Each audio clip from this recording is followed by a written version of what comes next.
Today, we will talk about sling stones. Find out about this important weapon of the Iron Age on this episode of Ancient Egypt and the Bible.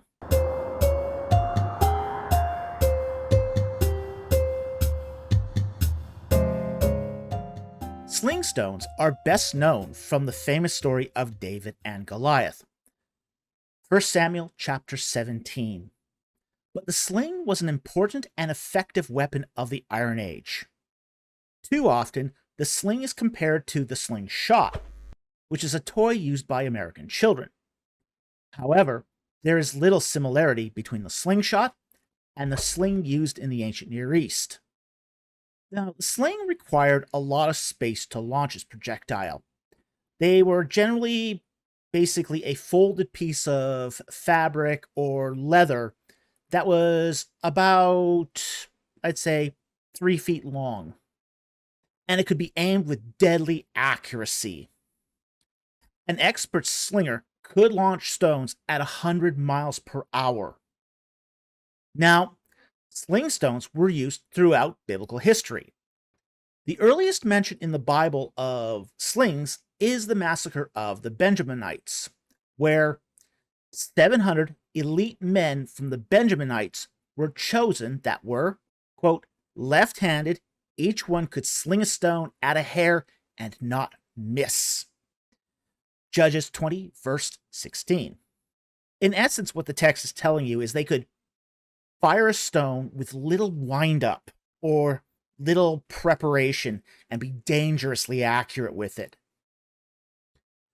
During the divided monarchy, King Uzziah prepared for war by stockpiling, quote, shields, spears, helmets, body armor, bows, and sling stones.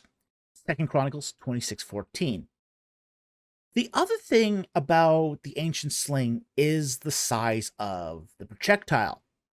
When 1 Samuel 17:40 mentions that David took, quote, 5 smooth stones from the brook, quote, these weren't small stones, but they were river rocks, the size of small cannonballs.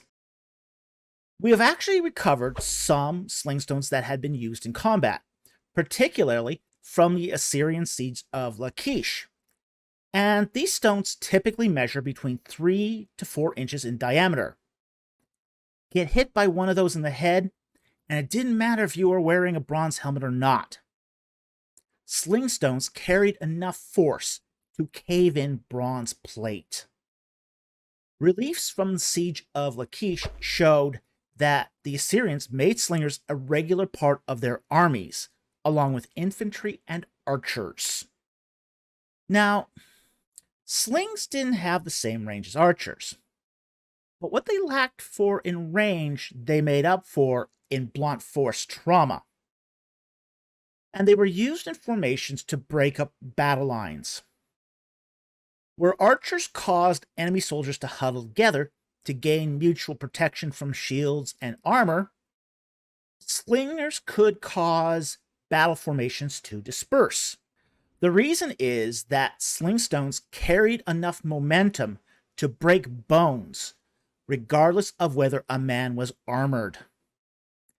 It even could render shields sometimes ineffective if the shot was well placed. This gave mixed units of archers and slingers a decided advantage on the battlefield.